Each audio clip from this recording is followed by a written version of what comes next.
국정농단 사태로 탄핵된 박근혜 전 대통령의 재판이 오늘 변론 절차를 마무리하고 검찰에 구형이 내려집니다. 중형이 예상되는 가운데 박 전 대통령은 오늘 결심 공판에도 나오지 않았습니다. 네, 취재기자 연결합니다. 유충섭 기자.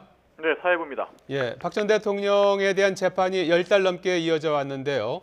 오늘 결심 공판을 끝으로 심리가 끝나는군요. 네, 그렇습니다. 박근혜 전 대통령 결심 공판이 오전 10시부터 서울중앙지법에서 진행되고 있습니다. 지난해 4월 17일 박 전 대통령은 구속 상태로 재판에 넘겨졌는데요. 317일째인 오늘 모든 심리가 끝납니다.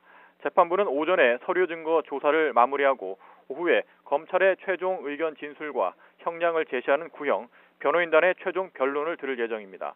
박 전 대통령에 대한 구형은 오후 3시를 전후에 나올 전망입니다. 오늘 공판에는 사안의 중대성을 고려해 한동훈 서울중앙지검 3차장 검사가 직접 참석했습니다. 보통 결심 공판에서 피고인이 최후 진술을 하지만 지난해 10월부터 재판을 거부해온 박 전 대통령은 오늘도 법정에 나오지 않았습니다. 서울중앙지법은 서울구치소로부터 피고인이 법정 출석을 거부한다는 보고서를 전달받고 당사자 없이 골석 재판으로 진행하고 있습니다. 박 전 대통령이 탄핵 심판 때처럼 서면으로 최후 진술을 할지도 불투명합니다. 가장 큰 관심은 박 전 대통령에 대한 검찰의 구형량일 텐데요. 어떤 예상이 나오고 있습니까? 네, 박 전 대통령은 미르 K스포츠재단 대기업 출연 강요, 삼성 뇌물수수, 공무상 비밀 누설 등 모두 18가지 공소사실로 기소됐습니다. 특히 뇌물죄는 수수액이 1억 원 이상이면 무기징역이나 10년 이상 징역에 처하게 돼 있습니다. 무기징역을 피하더라도 혐의가 여럿이어서 가장 중한형의 50%를 가중하면 유기징역 상한이 30년을 기준으로 이론상 최대 45년형도 가능합니다.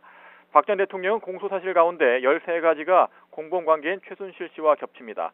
미리 보는 박근혜 재판이라고 불렸던 최 씨 재판에서는 검찰이 징역 25년을 구형했습니다. 이 때문에 검찰이 박 전 대통령에게는 더욱 엄격한 잣대를 적용해 징역 25년 이상을 구형할 것이란 전망이 나옵니다. 자, 유충섭 기자.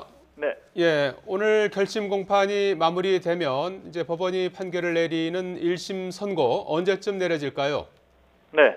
결심 공판이 마무리되면 재판부는 1심 선고를 하게 되는데요. 박 전 대통령의 구속 만기일이 오는 4월 16일입니다. 이런 일정을 고려해 재판부는 이르면 다음 달 말, 늦어도 4월 초에는 1심 선고를 내릴 전망입니다.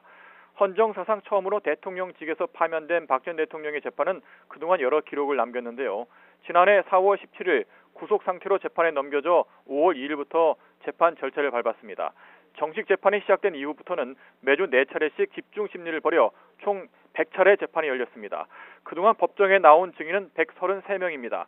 지난해 10월 16일엔 법원의 구속기간 연장에 반발해 변호인단이 총사퇴했고 박 전 대통령도 그때부터 재판을 거부해왔습니다. 지금까지 사회부에서 전해드렸습니다.